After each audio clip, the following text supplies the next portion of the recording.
Um, I wanted to speak on my first experience with what they call a shadow being. Um, to be blunt with you, well, before I get into this, um, there are countless entities that are parallel to our reality.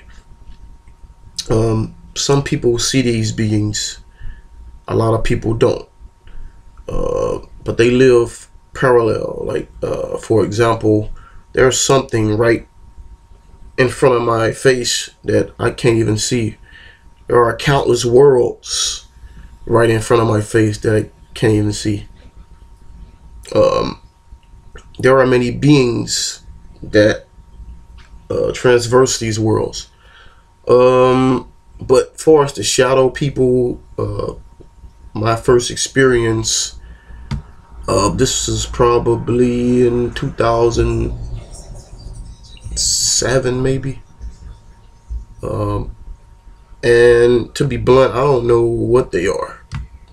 But I do know that they are, for some reason, they appear in human form, but are just straight up black, like this, maybe, And the one that I seen was in the shape of a man.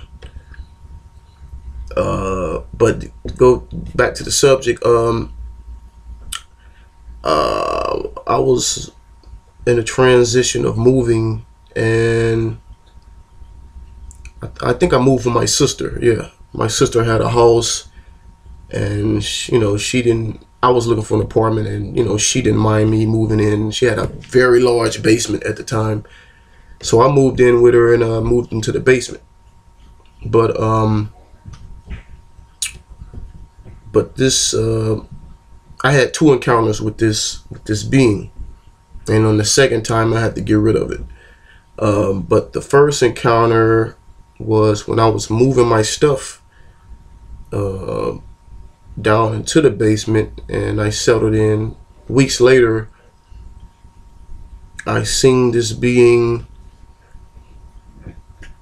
I was in my room. I got up and I felt the presence.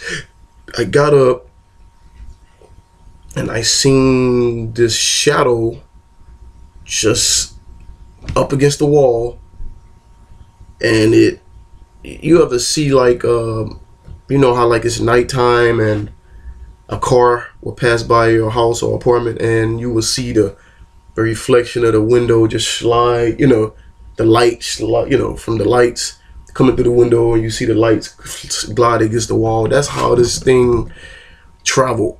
The one that I seen, it just glided against the wall.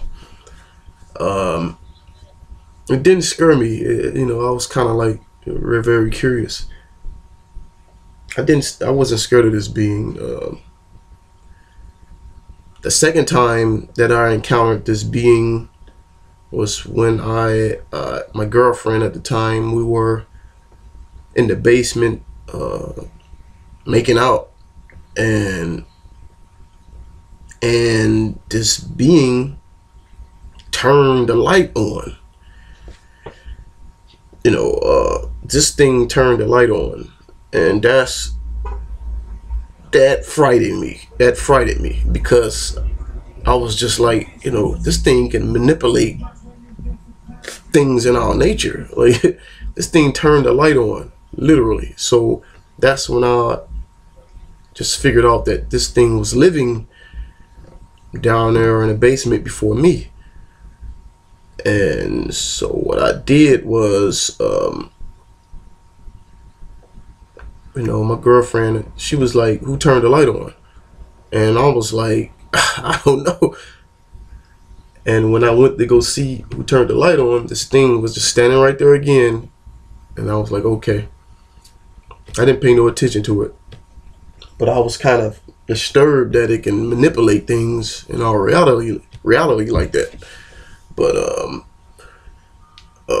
I had some dragon blood. I didn't clean out on an energy level the basement properly before I even moved down there. So I just did one of my magical banishing rituals, basically to banish any entity in that space down there in that basement, because I wasn't moving out. It's either me or it. You know what I mean? And I didn't do it long. I recited a few of my magical formulas, and I smoked the basement with dragon blood. I think dragon blood and frankincense. And then I smoked the basement up, and I recited my magical formula, and this thing appeared again on the wall, but it appeared without felt frightened. And what it did was it ran against the wall and it went into the corner. It went into the corner and it left, and it never came back again. And that's when I started noticing that these things, some beings, for some reason come in through corners. They come in and out of these corners of in your apartment or house. They come through those angles. For some reason, I guess they get easy access from the way the pattern, the geometric. I don't know. I'm not an expert on these entities, but that's when I first started finding out that they come in and out through corners. So yeah, that it was very it was kind of hilarious and terrifying at the same time at that time. And I'm not crazy, very sane and sober person. And ever since then,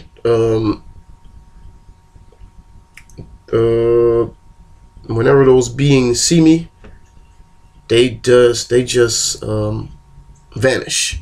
They don't.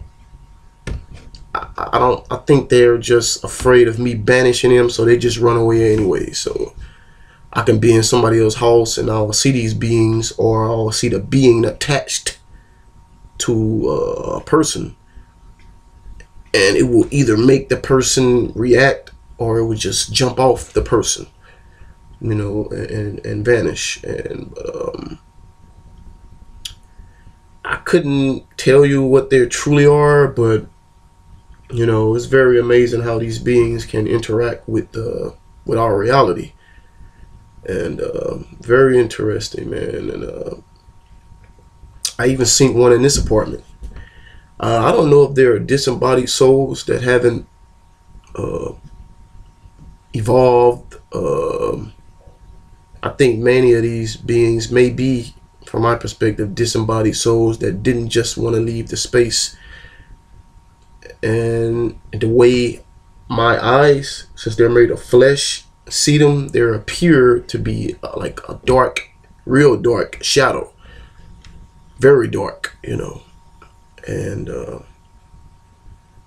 that was my experience. And